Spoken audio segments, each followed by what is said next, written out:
ஹல்லேலூயா. ஆண்டவர் நம்மை நிச்சயமாகவே முடிவு உண்டு, உன் நம்பிக்கை வீண் போகாது என்று சொல்லி ஆண்டவர் நம் ஒவ்வொருவரையும் ஆசீர்வதித்திருக்கிறார். ஒவ்வொருவருக்கும் அந்த வாக்குத்தத்தத்தை தந்து நம்முடைய நம்பிக்கை வீண் போகாமல் செய்யும்படி கர்த்தர் உதவி செய்திருக்கிறார்.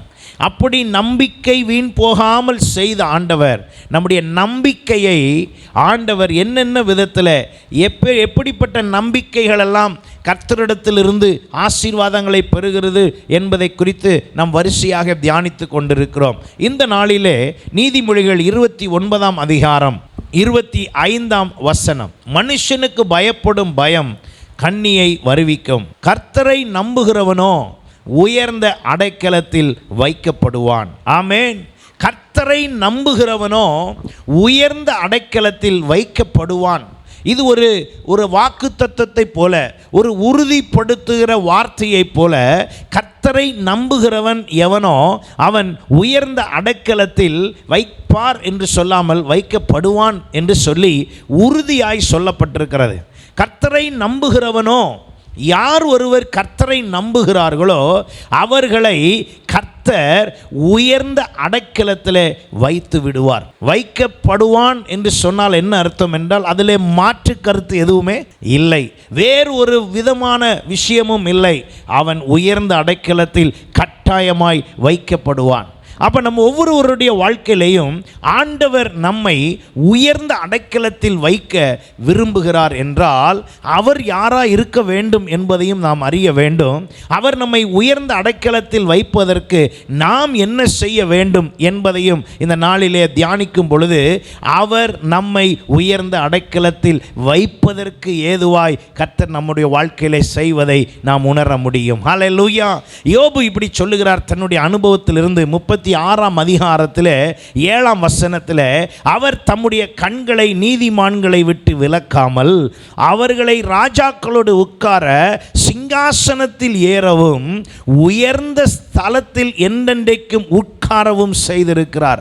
அப்போ ஆண்டவருடைய திட்டம் என்னவென்றால், நம்ம எல்லாரையும் உயர்ந்த ஸ்தலத்தில், உயர்ந்த ஸ்தானத்தில், உயர்ந்த அடைக்கலத்தில் வைக்க வேண்டும் என்பது அவருடைய திட்டமாக இருக்கிறது. எத்தனை பேர் அதை விசுவாசிக்கிறீர்கள்? ஹல்லேலூயா. அப்ப நம்மை கர்த்தர் உயர்ந்த இடத்தில் வைக்க வேண்டும் என்று அவர் ஒரு பிளான் வச்சிருக்கிறாராம். அது எப்படியாம் பாருங்க, அவர் தம்முடைய கண்களை நீதிமான்களை விட்டு விலக்காமல். இப்போ நம்ம எல்லாரும் யாரு? நீதிமான்கள். எப்படி நீதிமான்கள்? ஆண்டவராகிய இயேசு கிறிஸ்துவின் மூலமாக நாம் எல்லாரும் யாரு? நீதிமான். சில நேரம் உங்கள் மனைவி நீதிமான்னு உங்களை சொல்ல மாட்டாங்க, உங்கள் கணவர் நீதிமான்னு உங்களை சொல்ல மாட்டாங்க, உங்கள் பிள்ளைகள் சொல்ல மாட்டாங்க, உங்கள் சொந்த பந்தம் சொல்ல மாட்டாங்க. ஆனால் நான் உங்களை சொல்கிறேன், நீங்கள் எல்லாரும் நீதிமான். ஆமென். எதன் அடிப்படையில்? வசனத்தின் அடிப்படையில், கர்த்தர் நமக்கு கொடுத்திருக்கிற சுயாதீனத்தின் அடிப்படையில், கர்த்தர் நமக்கு தந்திருக்கிற உரிமையின் அடிப்படையில் அவர் நம்மை நீதிமான் என்கிறார். அப்படியானால் ஆண்டவர் அவருடைய கண்களை நீதிமான்களை விட்டு விலக்காமல், நீதிமானா நம்ம இருக்கிறதுனால நம்மளை விட்டு ஒரு கண்ணை என்ன செய்யலையா? விலக்காம அவர் வேலையே என்னவாம் பாருங்க, ராஜாக்களோடு சிங்காசனத்தில் ஏறவும் உயர்ந்த ஸ்தலத்தில் என்றென்றைக்கும் உட்காரவும் செய்கிறார். சொல்றவர் எங்கே உட்கார்ந்துருந்தார் தெரியுமா? ஆண்டவரை பற்றி சொல்லிக்கிட்டு இருக்கிறாரு. சொல்றவர் எங்கே உட்கார்ந்துருந்தாரு? அவர் ஓரமாக சாம்பலில் உட்காந்து சொரிஞ்சிக்கிட்டு சொல்கிறார். அப்படின்னா என்ன அர்த்தம்? என்னுடைய நிலைமை இப்பொழுது இருக்கிற இந்த நிலைமையை வைத்து அல்ல, நான் நம்பியிருக்கிற என் ஆண்டவர் என்ன செய்வார் என்பதை நான் சொல்லுகிறேன். ஆமென். சில நேரங்களில் சில அனுபவங்கள் நம்முடைய வாழ்க்கையில் வரும் பொழுது நாம் என்ன நினைத்து கொண்டு இருக்கிறோம் என்றால், கர்த்தர் மறந்து விட்டார், கர்த்தர் செய்கையை நிறுத்திவிட்டார், கர்த்தர் எனக்காக எதையும் செய்யலை என்று சொல்லி நாம் நினைக்கிறோம். அவர் ஒரு காரியத்தை செய்வார் என்றால், அவர் ஒரு காரியம் கிடைக்காமல் தடுப்பார் என்றால், அவர் ஒரு காரியத்தை வாய்க்க பண்ணுவார் என்றால், சில காரியத்தை வாய்க்காமல் இருக்க பண்ணுவார் என்றால் எல்லாத்துக்கும் காரணம் இருக்கும். எல்லாத்துக்கும் காரணம் இருக்கும். அவர் அனுமதி இல்லாமல் ஒன்றும் இல்லை என்று சொல்லி நாம் நம்பணும். எனக்குள்ளே அந்த பூரண நம்பிக்கை வர வேண்டும். அப்படி வரும்போது அவருடைய விருப்பம் என்னவோ அதை சொல்லுகிறார். ஏனென்றால் அவர் உயர்ந்தவர். அப்ப அவர் உயர்ந்தவராய் இருக்கிறபடினால் அவர் என்னை என்ன செய்வார் என்றால், அவர் என்னை உயர்ந்த அடைக்கலத்தில் வைப்பார். ஆமென். என்ன ஒருத்தர் சொல்கிறாங்கன்னா செய்கிறேன்னு சொல்கிறாங்கன்னா அவங்க அதில் எப்படி இருக்கணும்? உயர்ந்து இருக்கணும். நீங்கள் ஒருத்தர்கிட்ட எதிர்பார்க்குறீங்கன்னா நீங்கள் அதை என்ன செய்யணும்? கொடுக்கணும். இது வேத வசனத்தின்படியான சட்டம் என்று சொல்லலாம். நாம் எதிர்பார்க்கிற ஒன்றை நான் கொடுக்காமல் எதிர்பார்க்கிறது மட்டும் செய்வேன், அது ஒரு நாள் வாய்க்காது. அப்போ ஆண்டவர் இந்த நாளிலே அவரே எனக்கு உயர்ந்தவர், அவரே என்னுடைய அடைக்கலமாகவும் இருக்கிறார். 46ஆம் சங்கீதம் 7ஆம் வசனத்தில் தாவீது இப்படி சொல்லுகிறார். சங்கீதம் வழியாக, சேனைகளின் கர்த்தர் நம்மோடு இருக்கிறார், யாக்கோபின் தேவன் நமக்கு உயர்ந்த அடைக்கலமானவர். அப்போ என்னை உயர்ந்த அடைக்கலத்தில் வைக்க பண்ணுகிறவர், அவர் உயர்ந்தவர், அவர் அடைக்கலமானவர். அவர் அப்படி இருக்கிறபடினாலே நான் அவரை நம்பும்போது என்னை அவர் நிச்சயமாகவே உயர்ந்த அடைக்கலத்தில் வைத்து விடுவார். ஆமென். அவரால் வைக்க முடியும். காரணம், அவர் உயர்ந்தவர். அவர் உயர்ந்தவராய் இருக்கிறபடினால் என்னை உயர்ந்த அடைக்கலத்திலே அவரே எனக்கு அடைக்கலமாய் இருப்பார் என்றால் நான் உயர்ந்த அடைக்கலத்திலே வைக்கப்படுவேன். எல்லாரும் சொல்லுவோமா? என்னை கர்த்தர் உயர்ந்த அடைக்கலத்திலே வைப்பார். அடைக்கலம் என்றால் என்ன? ஒரு பாதுகாப்பான இடம். இன்றைக்கு மனிதர்களை நம்பி பாதுகாப்பையும் பராமரிப்பையும் நாம் யோசிக்கிறோம். இல்லை, நீங்கள் கர்த்தரை நம்புவீர்கள் என்றால் அது மனிதன் மூலமாகத்தான் கிடைக்கும் அநேக வேளையிலே. ஆனால் அது அவரால் கொடுக்கப்படும் என்றால் அது நிரந்தரமானதாக இருக்கும். மோசே மூலமாய் ஒரு விடுதலை வரும் என்று மோசே நினைத்து கொண்டு, முதல்ல மோசேயின் தாய் வளர்க்கும் பொழுது தன்னை எகிப்தியன் இல்லை என்பதையும் எபிரேயன் என்பதை சொல்லி பார்வோன் வீட்டிலே மோசேயின் தாய் வளர்த்தாள். ஆனால் ஒரு காலம் வரும் பொழுது ஒரு எகிப்தியனும் ஒரு எபிரேயனும் சண்டையிட்டு கொண்டு இருந்த பொழுது இந்த மோசே போய் எகிப்தியனை கொன்று எபிரேயனுக்கு உதவி செய்வதாக, ஆதரவாக இருப்பதாக, அடைக்கலமாக இருப்பதாக நினைத்து கொண்டு செய்தான். ஆனால் முடிவு என்னவென்றால் மோசே வனாந்தரத்தில் போய் ஒளிய வேண்டிய நிலை வந்தது. இன்றைக்கு நீங்கள் நம்பி இருக்கிறது மனுஷனாக இருந்தால் நாசியிலே சுவாசமுள்ள மனிதரை நம்பாதேயுங்கள். ஏன்? அவன் சொல்லுகிறபடி செய்ய முடியாது. மனிதன் நினைத்தபடி பாதுகாப்பு தர முடியாது. மோசே அங்கே ஒரு பெரிய விடுதலையை கொடுக்கலாம் என்று தன் சுய பலத்தை நம்பி, தன் சொந்த முயற்சியை நம்பி, அவன் தன்னுடைய பலத்தை நம்பி செயல்படுத்தினான். தன்னுடைய காரியங்களை நம்பும் பொழுது அங்கே வாய்க்க முடியாமல் போய்விட்டது. அதே மோசே தேவனால் அனுப்பப்பட்ட பொழுது, தேவனை நம்பி வந்த பொழுது, அவரை சார்ந்து வந்த பொழுது எகிப்து தேசத்தில் இருக்கிற இஸ்ரவேல் ஜனங்களை அவன் விடுவித்து மீட்டான். ஆமென். இன்னைக்கு நாம் யாரை சார்ந்து, எந்த நம்பிக்கையிலே நாம் இருக்கிறோம்? அப்போ நான் நம்புகிறது அவராக இருக்கும் என்றால் நான் உயர்ந்த ஸ்தானத்தில் வைக்கப்படுவதை அவர் ஒரு நாளும் தடுப்பதில்லை. ஆமென். அப்போ நம்ம எல்லாருடைய வாழ்க்கையிலையும் அவர் உயர்ந்த அடைக்கலமாக இருக்கிறார். 59ஆம் சங்கீதம் 17ஆம் வசனத்தில் நான் வாசிக்கிறோம், அவரே உயர்ந்த அடைக்கலமானவர். என் பலனே உம்மை கீர்த்தனம் பண்ணுவேன், தேவன் எனக்கு உயர்ந்த அடைக்கலமும் கிருபையுள்ள என் தேவனாய் இருக்கிறார். அப்போ ஆண்டவர் யார் என்றால் என்னை உயர்ந்த அடைக்கலத்திலே வைப்பதற்கு உதவி செய்கிறவர். இன்னும் தொடர்ந்து வாசிப்போம் என்றால் 62ஆம் சங்கீதம் 2ஆம் வசனத்தில் அங்கே சொல்லப்பட்டிருக்கிறது, அவரே என் கண்மலையும் என் இரட்சிப்பும் என் உயர்ந்த அடைக்கலமானவர், நான் அதிகமாய் அசைக்கப்படுவதில்லை. நீங்கள் நம்பி இருக்கிறது எதை?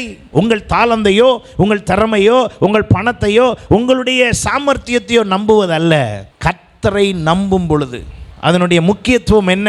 அந்த நம்பிக்கை உறுதியாக இருக்கும்போது. இன்றைக்கு அநேக நேரத்தில் நம்பிக்கையை குறித்து நாம் பேசுவோம், ஆனால் வாழ்க்கையில் செயல்படுத்தும் போது அந்த நம்பிக்கை பூரணமாய் அங்கே வருவதில்லை.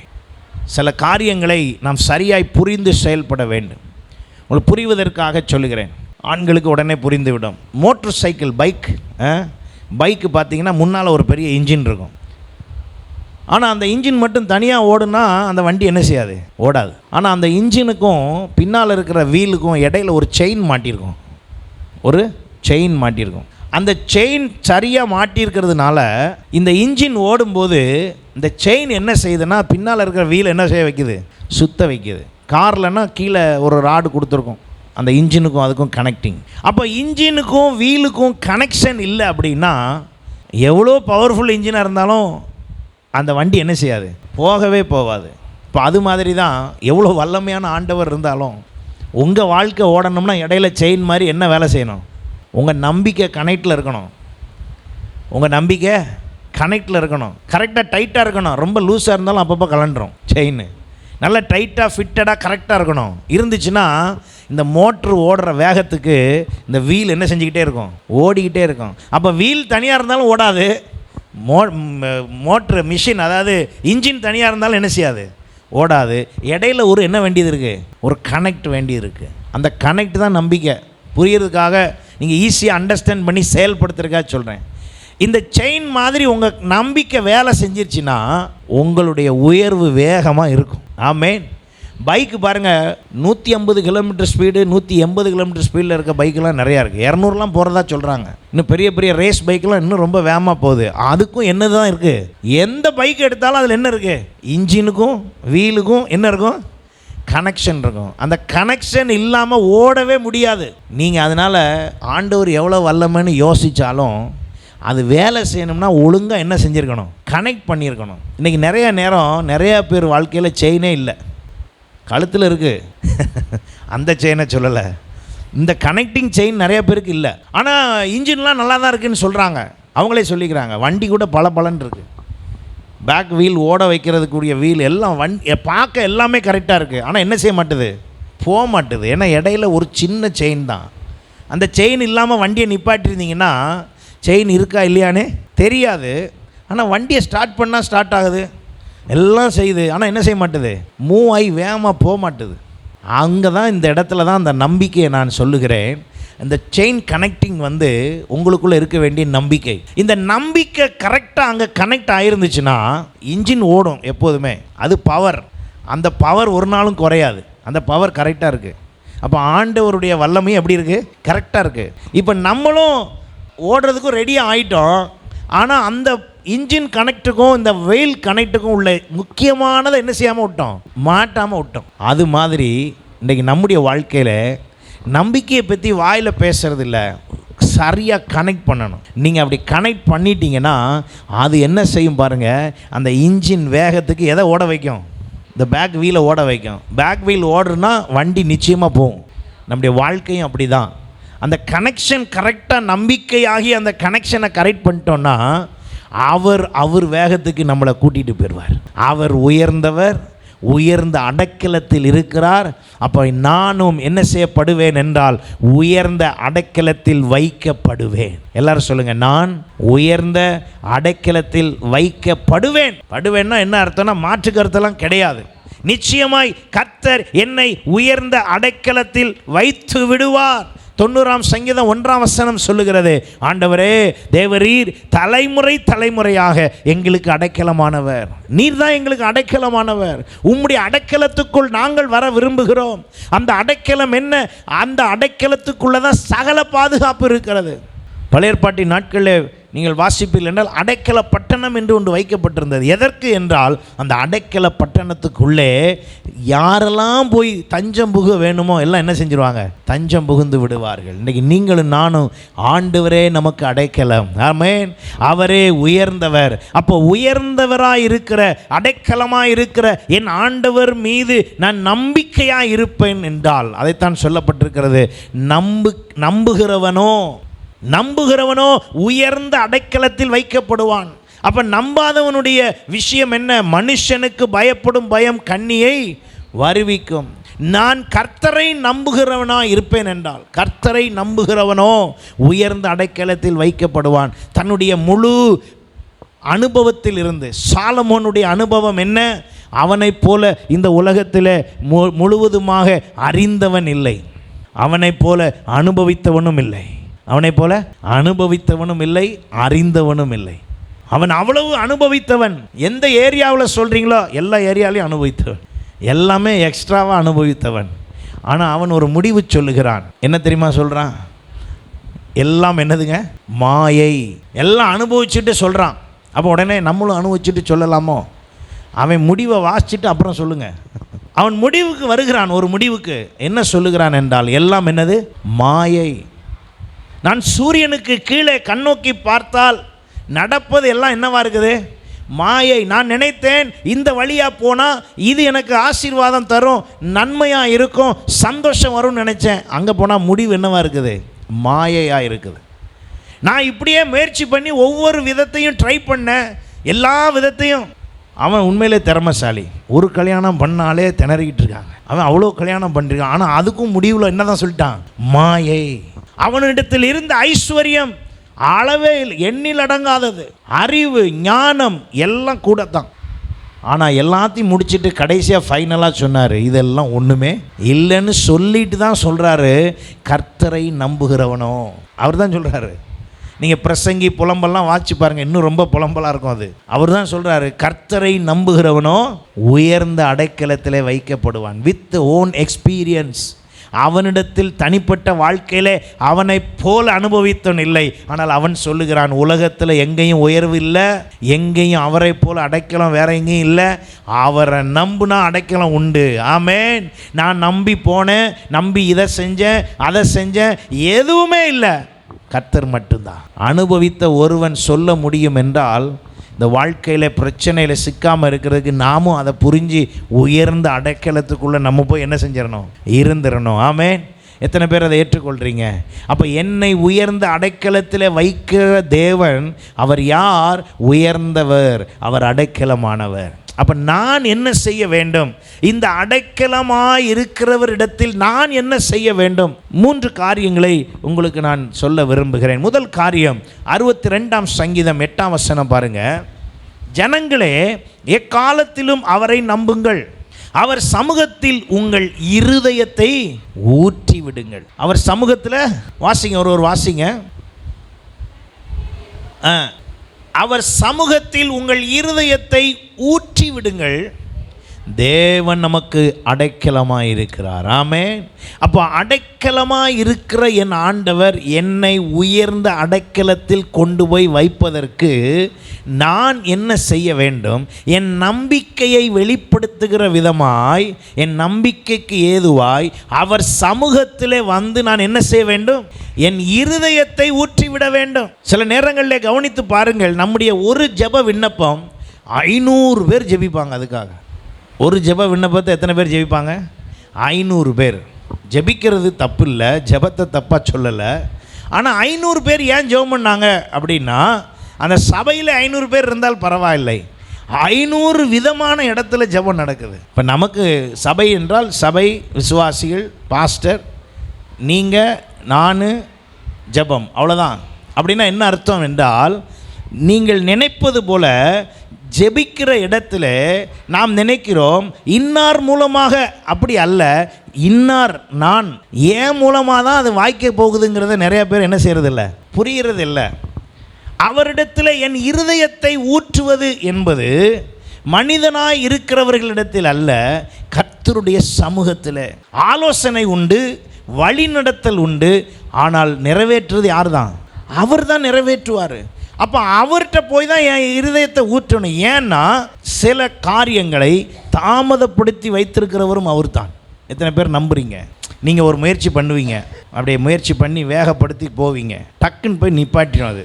அதுக்கப்புறம் அந்த மூவ் பார்த்தீங்கன்னா உண்மையிலே உங்கள் திறமை, உங்களுடைய காரியத்துக்கு அதை முடிச்சிடலாம், ஆனால் முடியாது. ஏன்னா ஆண்டவர் வந்து அதை ஏன் செய்ய மாட்டார் அப்படின்னா, நிறைய அதில் ரகசியங்கள் வேதத்தில் புதைந்து இருக்கிறது. ஒரு சிலவற்றை மட்டும் நான் சொல்கிறேன். அப்போ ஏன் ஆண்டவர் ஏன் அதை தடுக்கணும்? ஆண்டவர் ஏன் அதை நிறுத்தணும்? உதாரணத்துக்கு நீங்கள் வாசிங்க 1 சாமுவேல் 5ஆம் வசனத்தினுடைய கடைசி பகுதி பாருங்கள். 1 சாமுவேல் 5ஆம் அதிகாரம் கடைசி பகுதி. கர்த்தரோ அவள் கற்பத்தை அடைத்திருந்தார். அடைச்சது யாரு? சொல்லுங்க, கர்த்தர். அங்கே அழகாய் சொல்லப்பட்டிருக்கிறது, கர்த்தர் அடைத்து வைத்திருக்கிறார். யாருக்கு என்றால் அன்னாளுக்கு. அன்னாளின் கற்பம் அடைக்கப்பட்டிருக்கிறது. ஆனால் இங்கே அவள் போய் ஆண்டுடைய சமூகத்தில் போய் என்ன செய்கிறாளாம்? மனம் கசந்து அழுதாள். அதை குறித்து 15ஆம் வசனத்தில் வாசிங்கள்.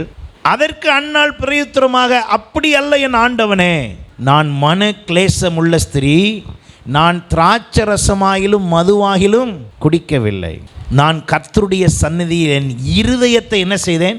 ஊற்றிவிட்டேன். ஏன் ஊற்றிவிட்டேன்னா, எனக்கு ஒரு உயர்ந்த அடைக்கலம் வேணும், ஏன் உயர்ந்த அடைக்கலம் வேணும்னா 1ஆம் அதிகாரம் 6ஆம் வசனம் பாருங்க. கர்த்தர் அவள் கற்பத்தை அடைத்திருந்தபடியால் அவளுடைய சக்களத்தை அவள் துக்கப்படும்படியாக அவளை மிகவும் என்ன செய்வாளாம்? விசனப்படுத்துவாள், மனவேதனை உண்டாக்குவாள், மன கிளேசம் உண்டாகத்தக்க அளவுக்கு பேசுவாள். ஆனால் இந்த பேச்சுக்கு காரணம் யாரு? சொல்லுங்க பாப்பா, இந்த பேச்சுக்கு காரணம் யாரு? சத்தமாக சொல்லுங்க. ஆமாம், அவர் தான் இப்போ அடைச்சி வச்சிருக்கார். நிறைய நேரம் நம்ம ஐயோ பிசாசு ஏதோ அடைச்சிட்டான் போல தெரியுது, பிசாசு என் பிஸ்னஸ் எல்லாம் தடுத்துட்டான் போல தெரியுது. இல்லைங்க, ஆண்டவரே சில நேரம் நிறுத்தி வச்சிருப்பார். காரணம் தெரியாததுனால தான் பொழப்பமே. இங்கே ஒரு காரணம் இருக்கு. அன்னாளுக்கு ஏன் நிறுத்தினார் என்பதற்கு ஒரு காரணம் இருக்கிறது. அப்போ சில நேரத்தில் நமக்கு கிடைக்க வேண்டிய வரவேண்டிய ஆசீர்வாதங்கள் தாமதமாகும் போது நம்ம அவசரத்தில் சில தவறுகள் செய்து விடுவோம். ஆனால் ஆண்டவர் ஒரு நாளும் குழப்பவும் மாட்டார், தவறு செய்யவும் மாட்டார். இப்போ இந்த இடத்துல என் இருதயத்தை நான் அவரிடத்தில் ஊற்றும் போது அவர் எனக்கு ஒரு அடைக்கலம் தந்து விடுகிறார். இப்பொழுது இந்த அன்னாள் ஆண்டுடைய சமூகத்தில் போய் ஜெபிக்க வந்திருக்கிற இந்த அன்னாளுடைய கற்பம் கர்த்தரால் அடைக்கப்பட்டிருக்கிறது. காரணம் என்னவென்றால் கர்த்தருக்கு ஒரு தீர்க்கதரிசி தேவை, கர்த்தருக்கு ஒரு நியாயாதிபதி தேவை, கர்த்தர் விரும்புகிறபடி தேவை, அந்த குழந்தை கர்த்தருடைய சமூகத்தில் வளர்க்கப்படுகிறதாய் தேவை. அதற்காக ஆளை தேடிக்கிட்டு இருக்கிறார். அப்போ ஆண்டவருக்கு நல்லா தெரியுது, இந்த அன்னாளுடைய வயிற்றிலிருந்து குழந்தை பிறந்தாதான் அந்த குழந்தை சரியான தீர்க்கதரிசியாக வர முடியும். உங்களுக்கும் எனக்கும் தெரியாது நம்ம குழந்தை என்னவாக போகுதுன்னு. நம்ம பேசுகிறது மட்டும் அந்த குழந்தைய என்ன செய்வோம்னா நம்மளால் முடிஞ்ச அளவுக்கு என்ன திட்ட முடியுமோ எல்லாம் திட்டுவோம். ஆனால் ஆண்டவர் வேற ஒரு பிளான் பண்ணி வச்சிருக்கார். எப்போதுமே நம்ம குழந்தைகளை குறித்து பிள்ளைகளை குறித்து கர்த்தாவே நீ எதுக்கு தந்திருக்கிறீரோ அதுக்கு ஏற்றபடி வளர்க்க எனக்கு ஞானம் தாரும். நம்மகிட்ட பணம் இருக்கும், வேண்டிய சாப்பாடு வாங்கி தந்துடுவோம், ட்ரெஸ்ஸு வாங்கி தந்துடுவோம், சொகுசு வீடை கொடுத்துருவோம். ஆனால் எதிர்காலத்தை யாரும் என்ன செய்ய முடியாது, நம்ம யாரும் தர முடியாது. ஒழுக்கத்தை கொடுக்கிறதா நம்ம நினைப்போம். ஆனால் கர்த்தர் அதை வழி நடத்த வேண்டும் என்றால் கர்த்தரிடத்தில் சொல்ல வேண்டும், என் பிள்ளையை எதுக்கு தந்திருக்கீங்க ஆண்டவரே, நான் அதை எப்படி வளர்க்கணும், என்ன விதத்தில் வளர்க்கணும், எதுக்கு நீர் என்ன பிளான் பண்ணியிருக்கீர். அப்போ ஆண்டவர் சில நேரத்தில் அடைத்தார் என்றால் காரணம் வச்சிருக்கிறாரு. நம்ம அடைச்ச உடனே அப்படியே ஸ்டாப் ஆயிடுவோம். இல்லை, ஆண்டவர் அங்கே ஒரு விஷயத்தை வைத்திருக்கிறார், அங்கே ஒரு திட்டத்தை வைத்திருக்கிறார். அந்த திட்டத்தின்படி அன்னாள் தேவ சமூகத்தில் போய் என்ன செய்யறாளாம், இருதயத்தின் ஆழத்திலிருந்து ஊற்றுகிறான். எனக்கு ஒரு அடைக்கலம் வேணும். ஏன்னா என் வீட்டை பார்த்தா அடைக்கலமா தெரியல, என் வீடு என்னவா இருக்கு, எனக்கு என் மனதை வேதனைப்படுத்துகிற இடமா இருக்கிறது.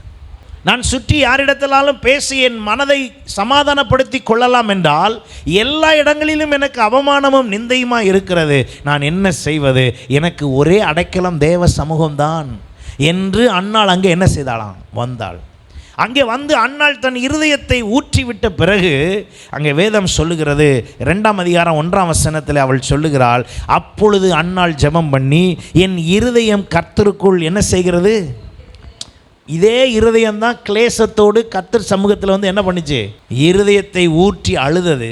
இப்போ இது சொல்லுது, பதில் சொல்லுது, இந்த இருதயம் பதில் சொல்லுகிறது, என் இருதயம் கர்த்தருக்குள் என்ன செய்கிறது, களி கூறுகிறது. அப்படி சொல்லிட்டு அவள் சொல்கிறா பாருங்க, என் கொம்பு கர்த்தருக்குள் உயர்ந்திருக்கிறது. அவர் தான் உயர்ந்த அடைக்கலத்தில் வைக்கிறவர்.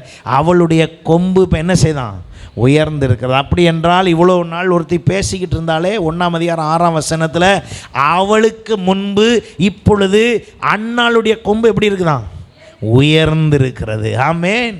கர்த்தர் சில நேரத்தில் சில காரியத்தை தாமதப்படுத்தினாலும் தடுத்தாலும் உடனே நாம் செய்ய வேண்டியது, இந்த தாமதத்திற்கு பின்னால் நீர் வைத்திருக்கிற திட்டம் என்ன, இந்த தடைக்கு பின்னால் நீர் வைத்திருக்கிற காரணங்கள் என்ன, இது வாய்க்காமல் இவ்வளவு நாட்கள் இழுத்தடித்து தடையாய் இருக்கிறதே, இது கிடைக்கவில்லையே, இது முடியவில்லையே, இந்த வாசல் திறக்கவில்லையே, காரணம் என்ன, என் வாழ்க்கையில் இப்படி ஒன்று நடந்து விட்டதே, காரணம் என்ன.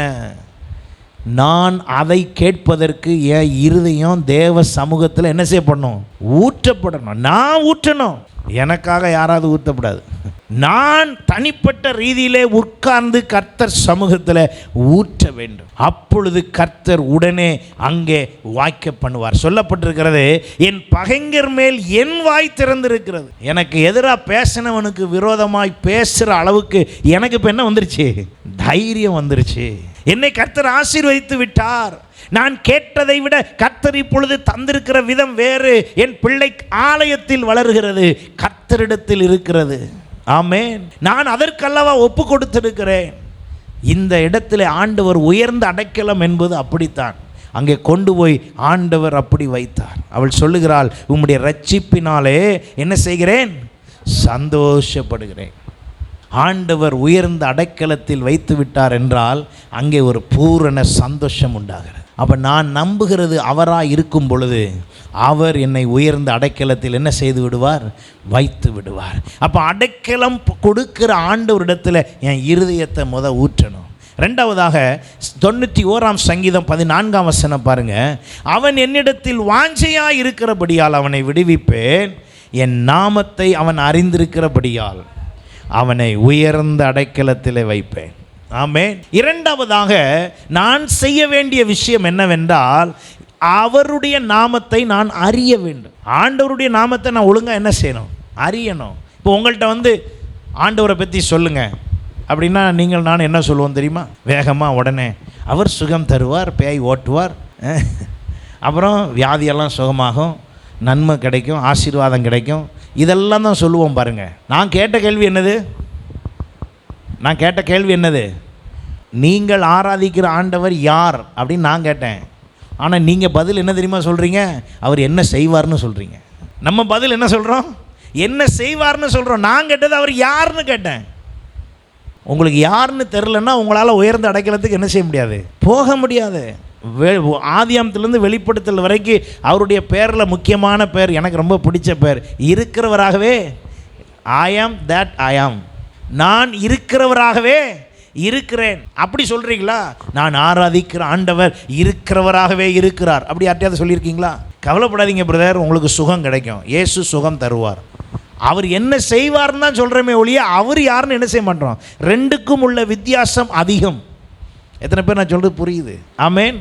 ரெண்டுக்குள்ள வித்தியாசம் அதிகம். நான் இப்பொழுது நம்முடைய ஆலயத்தில் கூட உங்களுடைய வீடுகளில் ஒரு ஸ்டடி வைக்கணும்னு சொல்கிறது எதுக்குன்னா, அவர் என்ன செய்வார்னு சொல்கிறதுக்கு இல்லை, அவர் யாருன்னு சொல்கிறதுக்கு. ஏன்னா அவர் யாருன்னே தெரியாதனால தான் நிறைய நேரம் நம்மளே தடுமாறிட்டு நடக்கும். ரொம்ப வருஷமாக சர்ச்சுக்கு வரோம்னு சொல்கிறோம், நமக்கே இன்னும் நிறையா காரியம் என்ன செய்யலை, வாய்க்கலை. காரணம் என்ன? அவர் என்ன செய்வார்னு தெரிகிற அளவை விட அவர் யாருங்கிற அளவு ரொம்ப கம்மி. அப்போ அவர் என்ன செய்வார்னு தெரியுதுன்னா அது என்னுடைய பெனிஃபிட் ஏரியா. ஆனால் அவர் யாருன்னு எனக்கு என்ன செய்யணும்? தெரியணும். கணவன் மனைவி வாழ்க்கையில் கூட கணவன் என்னெல்லாம் செய்வார், மனைவி என்னெல்லாம் செய்வாங்கன்னு தெரியறதுல வாழ்க்கை இல்லை. அவர் யாருன்னு புரியணும். அப்படின்னா என்ன அர்த்தம்? குணம் என்ன?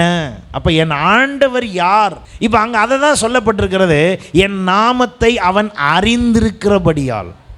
இப்போ நீங்கள் அவரை அறிகிற காரியம் எவ்வளவு?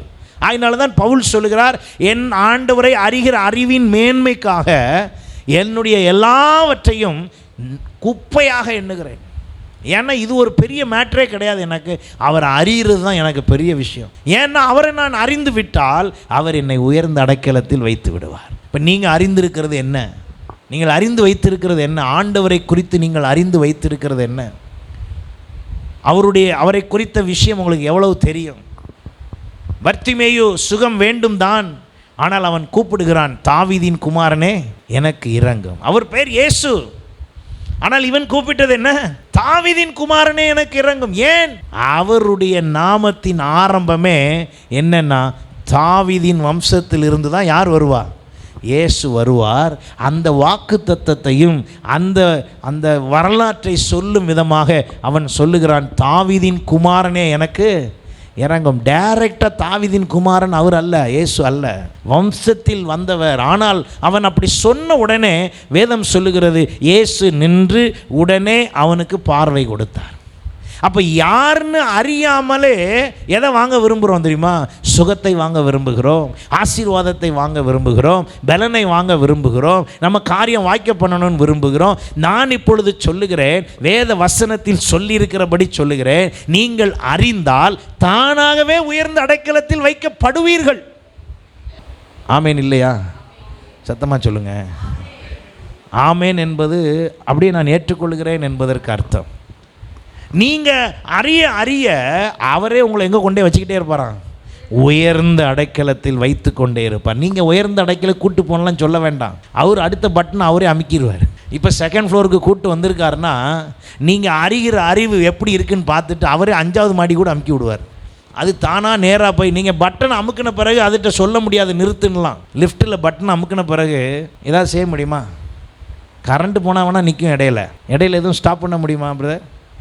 லிஃப்ட்டு மேலே போகும்போது ஸ்டாப் பண்ண முடியுமா? ஸ்டாப் இருக்கா? அவங்க ஏதாவது செய்யலாம், ஆனால் நம்ம உள்ளே இருந்து என்ன செய்ய முடியாது? ஒன்றுமே செய்ய முடியாது. பட்டன் அமுக்குன்னா அது பாட்டு போயிட்டே இருக்கும். மேலே 5வது மாடி வந்து கதவு திறக்கும். ஆண்டவர் சில நேரம் நமக்கே தெரியாமல் நிறையா பட்டனை ரெடியாக வச்சுருக்காரு. ஆனால் நம்ம அவரை அமுக்க விடுற அளவுக்கு என்ன செய்கிறதில்ல, தெரிஞ்சிக்கிறது இல்லை, அந்த அளவுக்கு தெரியாது.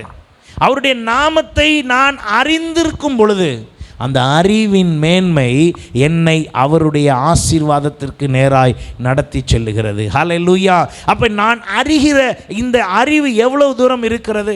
யோபு சொல்லுகிறார் 19ஆம் அதிகாரத்தில் 25ஆம் வசனத்தில், என் மீட்பர் உயிரோடு இருக்கிறார் என்று, அவர் கடைசி நாளில் பூமியின் மேல் நிற்பார் என்றும் நான் அறிந்திருக்கிறேன். இப்போ யோபுவுக்கு தேவை என்ன? இவர் சொல்கிறது என்ன? இவர் பெனிஃபிட்டை பற்றி பேசலை ஆண்டவர்கிட்ட. ஆண்டவர் மூலமாக இப்பொழுது அவருக்கு என்ன தேவை என்பதை பற்றி பேசவில்லை. அவர் ஆண்டவரை பற்றி பெருமையாய் பேசி கொண்டிருக்கிறார். ஆண்டவருடைய நாமத்தை குறித்து அறிந்து வைத்திருக்கிறார். அவனுடைய நண்பர்கள் எல்லாரும் வந்து அவனிடத்தில் பேசுகிற விஷயம் என்னவென்றால், நீர் ஒருவேளை பழகி பாரும், ஆண்டவரோடு சேர்ந்து பாரும், உனக்கு ஒருவேளை சுகம் கிடைக்கலாம், விடுதலை கிடைக்கலாம், நன்மை வரலாம். இதை பற்றி பேசிக்கிட்டு இருக்காங்க. இவர் எங்கேயுமே எனக்கு நன்மை தாரும், எனக்கு சுகம் தாரும் என்ன செய்யலை, பெருசா கேட்கல. இவர் என்ன சொல்கிறார் பாருங்க, என் மீட்பர் உயிரோடு இருக்கிறார். இதெல்லாம் அந்த ஃப்ரெண்ட்ஸுக்குள்ளே பேசிக்கிட்டு இருக்கார். என் மீட்பர் உயிரோடு இருக்கிறார் என்றும் அவர் கடைசி நாளில் பூமியின் மேல் நிற்பார் என்றும் நான் அறிந்திருக்கிறேன். எப்பா நாங்கள்லாம் உன்ட்ட பெனிஃபிட் ஆகிறத பற்றி பேசிக்கிட்டு இருக்கோம், நீ அவர் யாருன்னு பேசிக்கிட்டு இருக்க. அவர் யாருன்னு பேசினா தான் எல்லாம் தானாக வந்துட போகுது.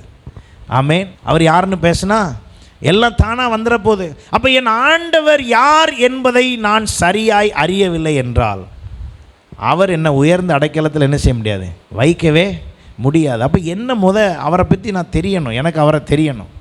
இடையில் ரீசெண்டாக ஒரு ஐஏஎஸில் பாஸ் பண்ணதாக ஒருவனை நியூஸில் போட்டிருந்தாங்க, யூடியூப்லலாம் வந்துச்சு.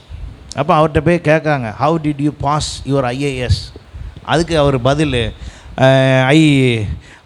ஆக்சுவலி ஸ்டடி அப்படின்ட்டு இருக்காரு. ஒரு ஐஏஎஸ்னால் என்ன பண்ணியிருக்கணும், சரியாக வேகமாக என்ன பண்ணியிருக்கணும், பதில் சொல்லியிருக்கணும். அவர் அப்படி பதில் சொல்கிறாரு. அப்படின்னா என்ன அர்த்தம்? அவர் முறைப்படி என்ன செய்யலை, அறிந்து கொள்ளவில்லை. அது அறியாதது எப்படி தெரிஞ்சுது? வாயை திறந்தால் தெரிஞ்சிருச்சு. சர்டிஃபிகேட்டில் தெரியல, சர்டிஃபிகேட்லாம் கரெக்டாக இருக்குது, வெளி தோற்றமெல்லாம் கரெக்டாக இருக்குது, தோரணெல்லாம் ஐஏஎஸ் தோரணம் இருக்குது, வாயை திறந்தால் ஆள் யார் இல்லை, ஐஏஎஸ் இல்லை. இப்படி ஆளை போய் எந்த உயர்வில் கொண்டே வைக்கிறது? இன்றைக்கி நிறைய நேரம் நம்ம பார்க்கலாம், எல்லோரும் நல்லா, யாருங்க நீங்கள், சோத்திரம்லாம் கரெக்டாக இருக்குது, அளவுலாம் கரெக்டாக இருக்குது, கீழே கூட இல்லை, மேலே கூட கரெக்டாக இருக்குது, நேராக கரெக்டாக நின்று சோத்திரம் பாஸ்டர், அல்லேலூயா, ஆமேன், எல்லாம் கரெக்டாக இருக்குது. ஆனால் அவர் யாருன்னு சப்ஜெக்டை கேட்டால் அப்போந்தான் அங்கே தெரியுது, அளவு தெரியுது. இப்போ நீங்கள் ஆனால் ஆசைப்படுறது உயர்ந்து அடைக்கலாம், ஆனால் ஆசைப்படுற அளவுக்கு என்ன செய்யலை, அறிய வேண்டியதை அறியலை. வசனம் தெளிவாக இருக்கிறது, என் நாமத்தை அவன் அறிந்திருக்கிறபடியால் அவனை உயர்ந்த அடைக்கலத்திலே வைப்பேன். வைக்கலாம் என்று இல்லை, ஒருவேளை பார்க்கலாம்னு இல்லை, வைப்பேன். தீர்மானமாக சொல்லிட்டார், வைப்பேன். அவன் அங்கே தான் இருப்பான், உயர்ந்த அடைக்கலத்தில் தான் இருப்பான். ஏன்னா எனக்கு யாரை தெரியுது, அவர் நாமத்தை தெரிகிறது. ஆமேன். நம்ம ஒவ்வொருவருடைய வாழ்க்கையிலையும் அது ரொம்ப முக்கியம். 42ஆம் அதிகாரம் யோபு 42:2 யோபு சொல்லுகிறார், தேவரீர் சகலத்தையும் செய்ய வல்லவர், நீர் செய்ய நினைத்தது தடைபடாது என்பதை நீங்கள் கவனிச்சு பாருங்கள். தாவீதும் யோபுவும் பேசுகிறத கவனிங்க. பெனிஃபிட்டே பேச மாட்டாங்க, அவர் யாருன்னு தான் பேசிக்கிட்டே இருப்பாங்க. ஏன்னா அவருக்குள் சகலமும் என்ன செய்திருக்கிறது, அவருக்குள் அவர் மூலமாய் அவருக்காக சகலமும் உண்டாயிருக்கிறது. யோவான் 1ஆம் அதிகாரத்தில் வாசிக்கிறோம். எல்லாம் அவரால் தான் உண்டாயிருக்கிறது, அவருக்குள் எல்லாம் இருக்கிறது. அப்போ தெரிய வேண்டியது யாரை?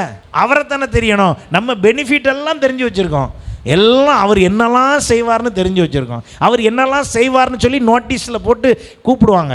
அவர் உங்கள் துக்கத்தை மாற்றுவார், உங்கள் சந்தோஷம், எல்லா பெனிஃபிட்டையும் போட்டு கூப்பிட்டோன்னே அங்கே போனோடனே பெனிஃபிட்டை பற்றியே பேசுவாங்க. அப்புறம் ஜெபம் பண்ணிவிட்டு நமக்கு ஒரு சந்தோஷம், இன்றைக்கி என் பெனிஃபிட்டுக்காக எனக்கு கிடைக்க வேண்டியதுக்காக எல்லாம் நல்லா ஜெபம் பண்ணியாச்சுப்பா, சந்தோஷம்ப்பா. இல்லை, நான் அவரை அறிவேன் என்றால் அவரே என்னை உயர்ந்த அடைக்கலத்தில் வைத்து விடுவார். ஆமென். ஒருவனும் எதிர்த்து நிற்க முடியாத அளவுக்கு, ஒருவனும் பேச முடியாத அளவுக்கு, ஒருவரும் நம்முடைய எல்லையில் நின்று நம்மை தள்ள முடியாத அளவுக்கு அவர் உயர்ந்த அடைக்கலத்தில் வைத்து விடுவார். அப்போ நான் செய்ய வேண்டியது என்னவோ அதை நான் செய்ய வேண்டுமே, சரியாய் அறிந்திருக்க வேண்டுமே. அதைத்தான் அங்கே தாவீது சொல்லுகிறார். 139ஆம் சங்கீதம் 1ஆம் வசனம், கர்த்தாவே நீர் என்னை ஆராய்ந்து அறிந்திருக்கிறீர். அவர் யாரு? என்னை ஆராய்ந்து அறிந்திருக்கிறார். ஆனால் நான் அவரை ஆராய்ந்து இன்னும் அறிய வேண்டும். பாடும்போது கூட பாடணும், இன்னும் உம்மை அறியணும், இன்னும் கிட்டி சேரணும். அங்கே போனால் அவர் தர்றது தானாக வரும். போகிறவர்கிட்ட போய் நின்றுட்டோம்னா வர்றது தானாக வந்துடும். நம்ம ஆனால் பெனிஃபிட் டாக்கு தான் ஜாஸ்தியாக பண்ணுறோம். இல்லை, வேதம் தெளிவாய் சொல்லுகிறது, நான் அவருடைய நாமத்தை அறிந்து, ஏனென்றால் அவருடைய நாமமே அல்லாமல் வேறொரு நாமம் கொடுக்கப்படவில்லை. இயேசுவின் நாமமே அல்லாமல் வேறொரு நாமம் கொடுக்கப்படவில்லை. முழங்கால் யாவும் முடங்கும், நாவுகள் யாவும் அறிக்கை செய்யும், அவருடைய நாமமே அல்லாமல் வேறொரு நாமம் இல்லை என்றால் நான் அந்த நாமத்தை குறித்து அறிந்தது என்ன? எனக்கு அவருடைய நாமத்தை குறித்தே அறியவில்லை என்றால் என்னால் ஆசீர்வாதம் பெற முடியாது. ஆடுகளை குறித்து உதாரணப்படுத்தி ஆண்டவராகிய இயேசு யோவான் சுவிசேஷம் 10ஆம் அதிகாரத்தில் பேசுகிறார். 4ஆம் அதிகாரத்தில் அவன் தன்னுடைய ஆடுகளை வெளியே விட்ட பின்பு அவைகளுக்கு முன்பாக நடந்து போகிறான். ஆடுகள் அவன் சத்தத்தை அறிந்திருக்கிறபடினால் அவனுக்கு பின் செல்லுகிறது. ஆடுகள் மேய்ப்பனுடைய சத்தத்தை என்ன செய்திருக்குதான்?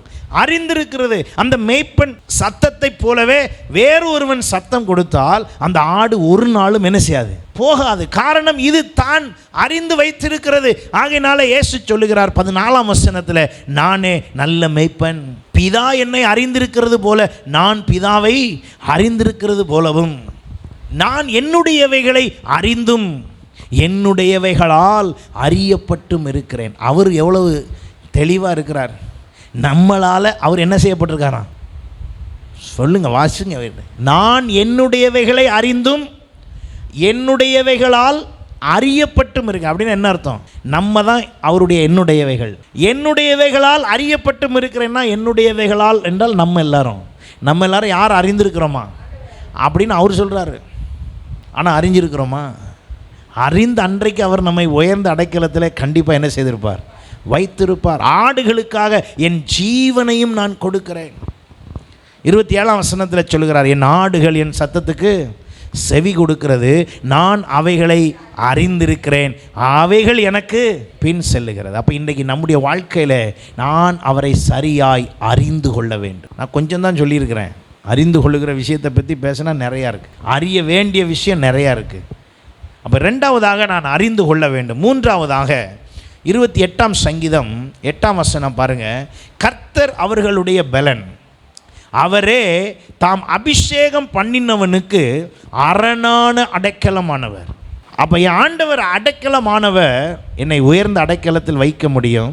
யாரை கொண்டு போய் அங்கே வைக்கிறார் என்றால் அபிஷேகம் பண்ணினவர்களை வைக்கிறார். கர்த்தரால் அபிஷேகம் பண்ணப்பட்டவர்கள் உயர்ந்த அடைக்கலத்தில் வைக்கப்படுவார்கள். இப்போ நமக்குள்ளே கிடைத்திருக்கிற அபிஷேகம் என்ன? கர்த்தருடைய அபிஷேகத்தின் அளவு என்ன? அந்த அபிஷேகம் என்ன நடத்தி செல்லுகிறது? எந்த அளவுக்கு நடத்துகிறது? வேதம் தெளிவாய் சொல்லுகிறபடினாலே அந்த அபிஷேகத்தை நான் பெற வேண்டும். ஆமென். 1 யோவான் 2:20 சொல்லுகிறது, நீங்கள் பரிசுத்தராலே அபிஷேகம் பெற்று சகலத்தையும் அறிந்திருக்கிறீர்கள். நீங்கள் பரிசுத்தராலே அபிஷேகம் பெற்றால் சகலத்தையும் அறிவீர்கள். இப்போ நீங்கள் அபிஷேகம் பண்ணப்பட்டீர்கள் என்றால் யோசித்து பாருங்கள், முதல் பேசின 2 காரியம் தானாய் நடக்கும். எப்படி?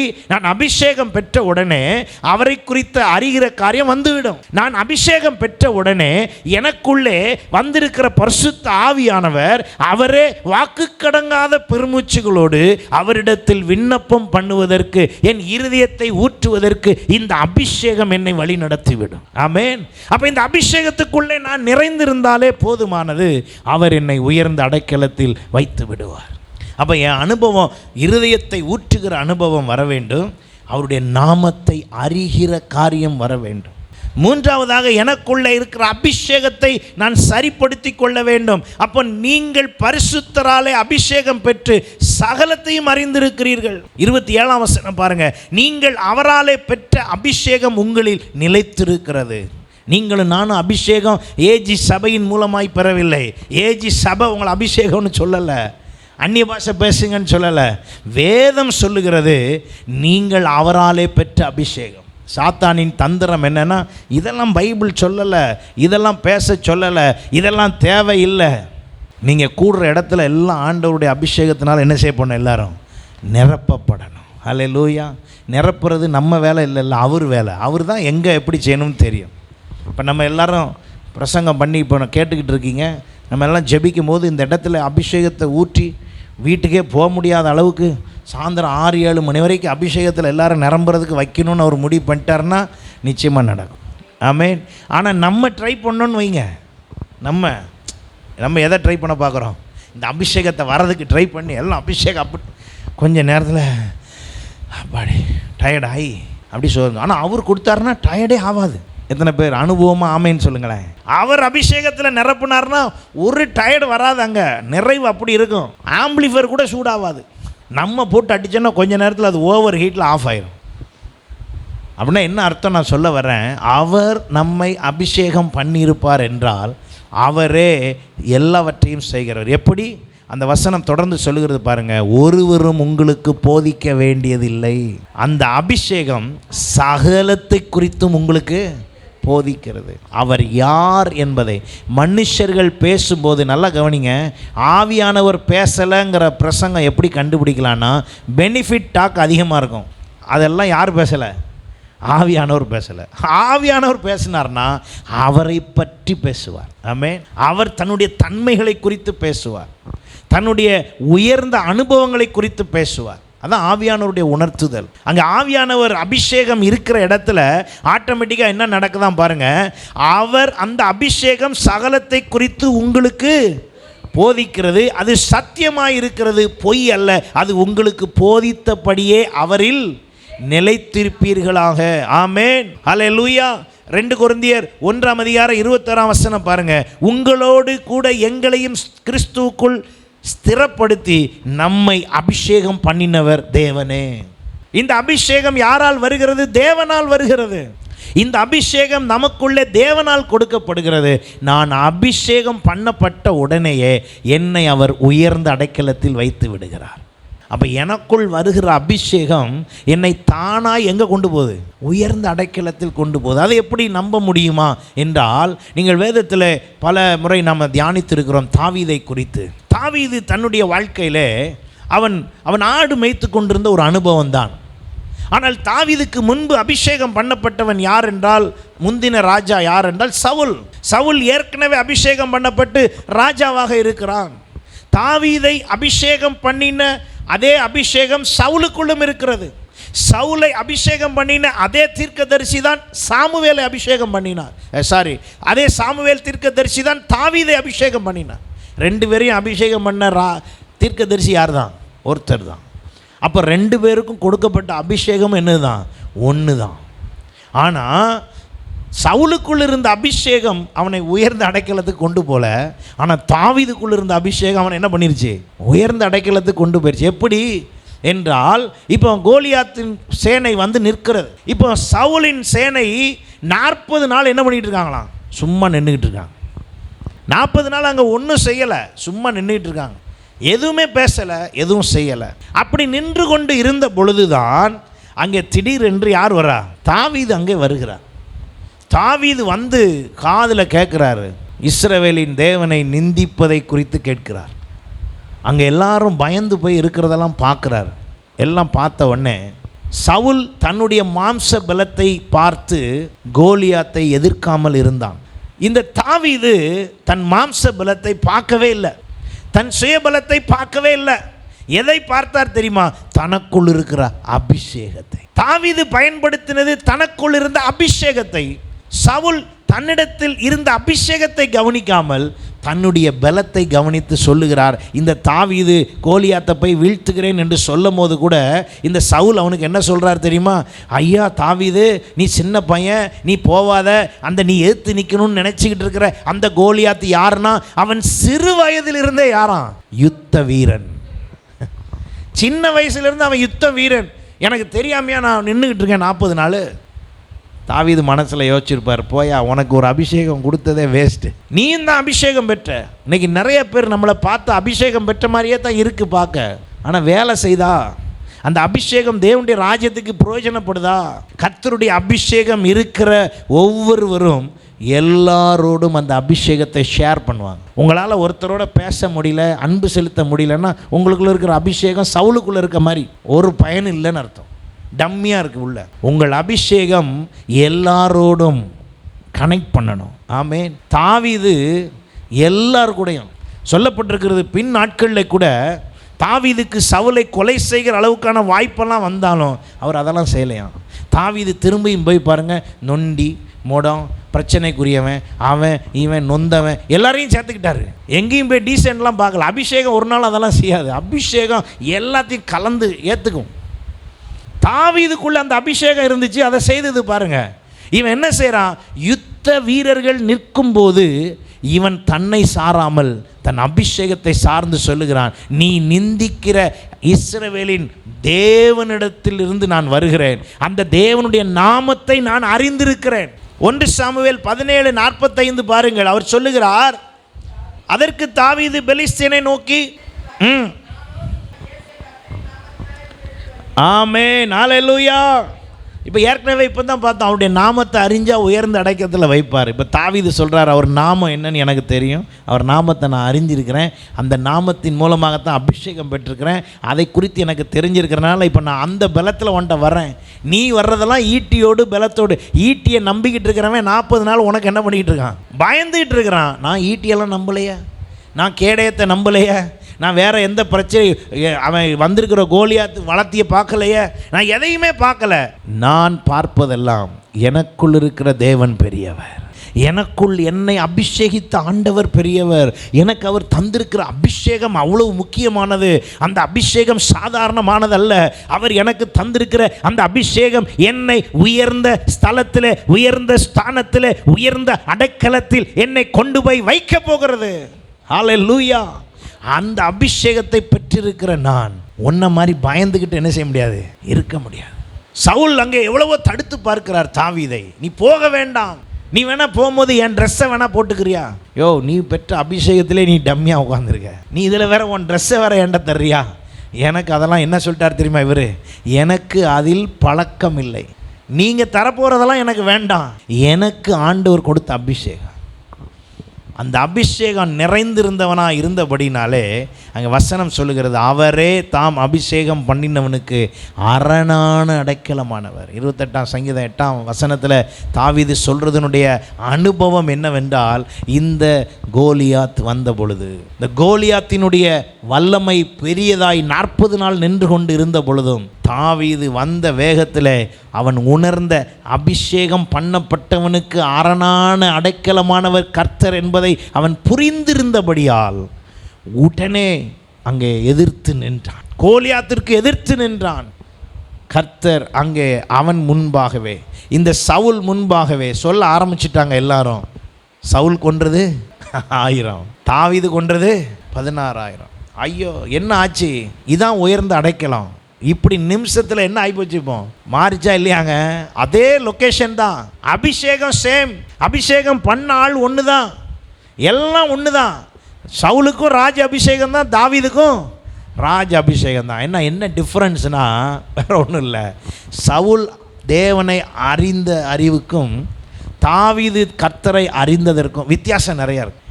இவன் அபிஷேகத்தை பயன்படுத்தினதற்கும் தாவீது அபிஷேகத்தை பயன்படுத்தினதற்கும் வித்தியாசம் அதிகம் உண்டு. தாவீது அபிஷேகத்தை பயன்படுத்தினான். இப்பொழுது ஊரே சொல்லுது சவுல் கொன்றது 1000. அதுதான் உயர்ந்த அடைக்கலத்தில் கொண்டே வச்சுட்டாரா தாவீத. ஆனால் உயர்ந்த அடைக்கலத்துக்கு போன உடனே தான் எதிர்ப்பு பிரச்சனை பெருசாகிடுச்சு. ஆனால் அதையும் தாங்கி கொள்ள கர்த்தர் தாவீதுக்கு பலன் தந்தார். உயர்ந்த அடைக்கலம். தாவீதினுடைய காரியம் சொல்லப்பட்டிருக்கிறது. தாவீது வர வர என்ன செய்தானா? பலத்தான், பலத்து விருத்தி அடைந்தான். யோனத்தானுடைய செயல்கள் எல்லாம் குறைந்தது. தாவீதினுடைய கரம், தாவீதினுடைய செயல்கள் எல்லாம் வர வர என்ன செய்ததான்? பலத்து விருத்தி அடைந்தது. காரணம் என்ன? அபிஷேகம் பண்ணினவனுக்கு அரணானவர் அடைக்கலமாக இருக்கிறார். ஹல்லேலூயா. கர்த்தர் அபிஷேகம் பண்ணினவனுக்கு அடைக்கலமாக இருக்கிறார் என்பதை நீங்களும் நானும் எப்பொழுது நம்புகிறேனோ. இப்போ என் நம்பிக்கை தாங்க, தாவீதுக்குள்ளே இருந்த நம்பிக்கை தான் அப்படி பண்ணிச்சு. சவுலுக்கு நம்பிக்கை வரல, இராணுவத்துக்கு நம்பிக்கை வரல, ஆனால் தாவீதுக்கு நம்பிக்கை வந்தது. அந்த நம்பிக்கையை விளக்கம் கொடுக்கறதுக்கு சவுல்கிட்ட சொல்கிறாரு, உங்களுக்கு நான் ஒரு விளக்கம் சொல்லிட்டா. ஒரு முறை சிங்கம் வந்துச்சு. தாவீது சொல்கிறாரு, ஒரு முறை என்ன வந்துச்சு? சிங்கம் வந்துச்சு. நீ சொன்னதே சொல்கிறிய, நான் கொஞ்சம் சொல்கிறேன் கேளு. ஒரு முறை சிங்கம் வந்தது, நான் அதை என்ன பண்ணிட்டேன்? அடிச்சிட்டேன். அப்புறம் ஒரு முறை கரடி வந்தது, அதையும் நான் என்ன பண்ணிட்டேன்? அடிச்சிட்டேன். இவனை நான் சிங்கமாவோ கரடியாவோ பார்க்கல, நான் நாயாக பார்க்க. நான் வைல்டு அனிமல்கிட்டே விளையாண்டுட்டு வந்தாள். இந்த ஹவுஸ் இது என்ன பெரிய என்ன சொல்லுவீங்க, அதை என்ன அனிமல் சொல்லுவாங்க? Domestic animals. வைல்டே நான் அடிச்சுட்டு வந்தாள். அங்கேயே பெரிய பெரிய பலசாலியாக நிற்கிற சிங்கத்தையே சொல்லி முடிச்சுட்டு வந்தாலும் இது ஒரு டொமஸ்டிக் மாதிரி கத்திட்டு கிடக்கு 40 நாளாக ஒரே இடத்துல. உண்மையிலே நான் யோசித்து பார்த்தேன், கோலியாத்து யாரையும் அடிக்கவே இல்லை. அவன் மேலே அவன் பில்டப் தான் போல தெரியுது. அப்படியே வந்து கர்ஜித்து அப்படி சொல்லுவானா, அப்புறம் போயிடுவானா. அப்படி தான் வசனம் இருக்குது பாருங்கள். 40 நாள் 17ஆம் அதிகாரத்தில் 16ஆம் வசனம் பாருங்கள். அந்த பெலிஸ்தியன் காலையிலும் மாலையிலும் 40 நாள் வந்து நிற்பான். ஒன்றுமே செய்யலை. ஆனால் ஒன்றுமே செய்யாதவனை பார்த்து 40 நாள் யார் பயந்துக்கிட்டு இருக்கா? ராஜா பயப்படுறான், இஸ்ரவேலின் இராணுவம் பயப்படுது, சுற்றி இருக்க ஆளெல்லாம் பயப்படுது. ஆனால் தாவீதுக்கு வந்தால் ஒரு பயமும் வரல. அதுதாங்க இன்றைக்கி நம்மை உயர்ந்த அடைக்கலத்தில் வைக்க போகிறது. ஹல்லேலூயா. எத்தனை பேர் நாம் விசுவாசிக்கிறோம்? தாவீதின் நம்பிக்கை, அந்த நம்பிக்கையை அவன் சொல்லுகிறான். இந்த நம்பிக்கையோடு நான் ஆடு மேய்ச்சிக்கிட்டு இருந்தேன், இப்போ அதே நம்பிக்கையோடு இந்த கோலியாத்தை அடிக்க போகிறேன், அதே நம்பிக்கையோடு இந்த தேசத்தையும் ஆளப் போகிறேன். ஆமென். ஏன்னா விசாரிச்சுட்டாரு, சொல்லிட்டாங்க, பாதி ராஜ்யத்தை தரப்போகிறாங்க, ராஜா பொண்ணை தரப்போகிறாரு. இவ்வளோதானா மேட்ரு? இப்போ 2 நிமிஷத்தில் வரேன் பதிலோட. அப்படின்னோடனே இவன் போய் கோலியாத்தின் தலையை வெட்டி அந்த தலையோடு எங்கே போயிட்டான்? ராஜாட்ட போய். இதுக்கு தான் இவ்வளவு பில்டப் ஆக 40 நாள் சும்மா அந்த புடி அப்படின்னு கையில் வேகமாக கொடுத்துட்டு போகிற அளவுக்கு வந்ததுக்கு காரணம் என்ன? அந்த அபிஷேகம் அவனை அப்படி செய்தது. அல்லேலூயா. இன்றைக்கு நமக்குள் இருக்கிற அபிஷேகம் என்ன செய்கிறது? பிறரை அபிஷேகத்துக்குள் நடத்துகிறதா? நமக்குள் இருக்கிற அபிஷேகம் இன்னொருவரை ஆதாயப்படுத்துகிறதா? நமக்குள் இருக்கிற அபிஷேகம் ஒருமனப்பட்டு எல்லாரும் ஒன்று சேர்ந்து ஒன்று கூடி ஜெபித்து அந்த அபிஷேகத்தை பெருக்கி கொள்ளுகிறதா? சபைக்குள் நமக்குள் இருக்கிற இந்த அபிஷேகம் என்ன செய்கிறது? இந்த அபிஷேகம் கர்த்தரால் வழிநடத்தப்படும் என்றால் அது எல்லாத்துக்குள்ள யூனிட்டியாக தான் நிற்கும். ஆமென். குறைகள் எல்லாம் இருந்தாலும் சரிப்படுத்தும். அங்கே இருக்கிற எல்லா பிரச்சனைகள். இப்போ தாவீது அங்கே போய் யாரையும் பற்றி பேசலை, அன்னைமாரெல்லாம் குறை சொல்லலை, எங்கேயும் எதையும் பேசலை. இவன் இந்த அபிஷேகத்தில் அடித்த அடியில் அவ்வளோ பேரும் சரியாயிட்டான். ஆமென். இப்போ தாவீது கோலியாத்தை கொன்ற நிமிஷத்தில் 40 நாள் சும்மா நின்றுக்கிட்டு இருந்த இராணுவம் அவ்வளோ இப்போ யாரை விரட்டுது தெரியுமா? பெலிஸ்தியனை விரட்டிக்கிட்டு போகுது. ஏன்னா இவ்வளோ நாள் சும்மா தானே இருந்தீங்க, 40 நாள் ஒன்றுமே செய்யாமல் இருந்தீங்க. இல்லை 40 நாள் நாங்கள் இருந்த விதம் வேறு. இப்போ எங்களுக்குள்ளே இருந்த அபிஷேகத்தை கிளப்பி விடுறதுக்கு ஒரு ஆள் வந்துட்டான். எங்களுக்குள் இருந்த பலத்தை தட்டி எழுப்புவதற்கு ஒருத்தர் வந்துட்டார். அந்த அளவுக்கு சபைக்குள் இருக்கிற நாம் எல்லாரும் இருக்கிற நம்முடைய அபிஷேகத்தை வைத்து இன்னொருவரை தூண்டி எழுப்பி நாம் எல்லாரும் அபிஷேகம் நிறைந்த ஒரு சேனையாய் மாற வேண்டும். அல்லேலூயா. அப்பொழுதுதான் கர்த்தர் எழுப்புதலுக்கு நேராய் நம்மை நடத்துவார். எல்லாரும் இந்த வேளையில் ஆண்டவரிடத்தில் ஒப்பு கொடுப்போமா? எல்லாரும் ஆண்டவரிடத்தில், நான் நம்புவது அவராய் இருந்தால், நான் நம்புகிறது, அல்லேலூயா, அவரை சரியாய் நம்புகிறவன் யாரோ அவனை உயர்ந்த அடைக்கலத்திலே வைக்கப்படுவான் என்று கர்த்தர் சொல்லுகிறாரே. அந்த வார்த்தை நிறைவேறுவதற்கு கர்த்தரை நம்புகிறவனோ உயர்ந்த அடைக்கலத்தில் வைக்கப்படுவான் என்று கர்த்தர் சொல்வார் என்றால், இன்றைக்கு நம்முடைய வாழ்க்கையில் அந்த உயர்ந்த அடைக்கலத்தை கர்த்தர் நமக்கு வைத்திருக்கிறார். இருதயத்தை ஊற்ற முடியுமா? எல்லாரும், ஆண்டவரே என் இருதயத்தை உம்முடைய சமூகத்தில் ஊற்றுகிறேன், என்னுடைய தடைகள் எல்லாம் உம்மிடத்தில் இருந்து நீங்கள் எதுக்கு தடை பண்ணி வச்சுருந்தாலும் சரி அதை நாங்கள் ஒப்பு கொடுக்குறோம், நீங்கள் அதை சரிப்படுத்துங்க. எங்கள் மூலமாக ஒரு ஆசீர்வாதத்தை வச்சுருப்பீங்கன்னா, எங்கள் மூலமாக ஒரு பெரிய ஒரு நன்மை வரப்போகுதுன்னா, ஒருவேளை எனக்கு எங்கள் பிஸ்னஸ்லையோ எங்கள் வாழ்க்கையிலையோ எங்கள் குடும்பத்துக்குள்ளேயோ சில தடைகள் இருப்பது உமக்கு நீங்கள் எனக்கு நன்மை செய்ய போகிற விஷயத்துக்காக இருந்தால், இப்போ நான் அதை ஒப்பு கொடுக்குறேன். ஆண்டவரே, நான் இன்னும் அறிய வேண்டியதெல்லாம் அறிந்து கொள்ள உதவி செய்யுங்க. அபிஷேகத்தில் குறைவுள்ளவனாக இருந்தால், அபிஷேகத்தை பயன்படுத்தாமல் இருந்தால், தயவாய் அந்த அபிஷேகத்தை பயன்படுத்த எனக்கு உதவி செய்யும் ஆண்டவரேன்னு சொல்லி எல்லாரும் ஒப்பு கொடுத்து ஜெபிங்க. கர்த்தர் இப்பொழுதே உங்களை அபிஷேகிக்க போகிறார். ஆண்டவர் இப்பொழுதே உங்களுக்குள்ளே ஒரு புரிதலை கொடுக்க போகிறார். இப்பொழுதே உங்கள் இருதயம் ஊற்றப்பட்டிருக்கிற இந்த நேரத்தில் அந்த இருதயம் மகிழ்ந்து களிகூற போகிறது. வேதனையினால் உங்கள் இருதயம் துக்கித்து, உங்கள் இருதயம் கலங்கி கொண்டு, உங்கள் இருதயம் மன கிளேசத்தினால் இருந்திருக்கும் என்றால், இப்பொழுது கர்த்தர் அந்த இருதயத்தை மகிழ பண்ண போகிறார். அதற்குள்ளே ஒரு சந்தோஷத்தை வைக்கிறார். In the name of Jesus, அபிஷேகம் எல்லாருக்குள்ளும் உண்டாவதாக. இயேசு கிறிஸ்து அவர் நான் போய் ஒரு தேற்றரவாளனை அனுப்புகிறேன் என்று சொல்லி அனுப்பின அந்த அபிஷேகம், அவருக்குள் கிரியை செய்த அபிஷேகம், கிறிஸ்துவுக்குள் இருந்த இயேசு கிறிஸ்துவுக்குள் இருந்த அதே ஆவி நமக்குள் இன்றைக்கு கிரியை செய்கிறது. ஒப்பு கொடுப்போம். கர்த்தர் பெரிய காரியத்தை செய்வார். பரிசுத்த தேவனே, உம்மை நன்றியோடு நாங்கள் துதிக்கிறோம். இந்த நாளுக்காய் ஸ்தோத்திரம். இந்த நாளிலேயும் எங்களை தாழ்த்தி உம்முடைய கரத்தில் ஒப்பு கொடுக்கிறோம். ஆண்டவரே, நீர் எங்கள் அடைக்கலமானவர். ஆண்டவரே, கர்த்தரை நம்புகிறவனோ உயர்ந்த அடைக்கலத்தில் வைக்கப்படுவான் என்று சொல்லப்பட்ட அந்த வசனம் எங்கள் வாழ்க்கையில் நிறைவேறுவதற்கு ஏதுவாய் நாங்கள் எங்கள் இருதயத்தை ஆண்டவரே உம்முடைய சமூகத்தில் ஊற்றிவிட, உம்மை இன்னும் அறிந்து கொள்ள, உம்முடைய அபிஷேகத்தை சரியாய் பெற்றுக்கொள்ள எங்களுக்கு கிருபை தரும்படி நாங்கள் ஜெபிக்கிறோம். எங்களை தாழ்த்தி உம்முடைய கரத்தில் ஒப்பு கொடுக்கிறோம். கர்த்தர் நீங்கள் தொடர்ந்து எங்களை வழிநடத்தி எங்களை ஆண்டவரே கர்த்தர் உம்முடைய கரத்துக்குள் வைத்து கொள்ளும்படி நீரே எங்களுடைய உயர்ந்தவரும் எங்கள் அடைக்கலமுமாய் இருக்கிறீர். நன்றி செலுத்துகிறோம். தாழ்த்தி உம்முடைய கரத்தில் ஒப்பு கொடுக்கிறோம். ஒவ்வொரு குடும்பத்தையும் கர்த்தர் ஆசீர்வதிங்க, பேர் பெறாய் ஆசீர்வதிங்க. உம்முடைய ஆசீர்வதிக்கும் கரம் எல்லாரோடும் இருப்பதாக. இயேசுவின் மூலம் ஜெபங்களும் நல்ல பிதாவே, ஆமேன். ஹல்லேலூயா. கர்த்தர் தாமே உங்கள் ஒவ்வொருவரையும் ஆசீர்வதிப்பாராக. உங்களுடைய உற்சாகமான காணிக்கை தசம பாகங்களை செலுத்துங்கள். அது தேவனுடைய ராஜ்யத்துக்கும் சபையின் பிரயோஜனத்துக்கும் கர்த்தருடைய ஊழியத்தை இன்னும் செய்வதற்கும் அது பிரயோஜனமாக இருக்கும். கர்த்தர் தாமே உங்களோடு இருந்து உங்களை வழி நடத்துவாராக. God bless you.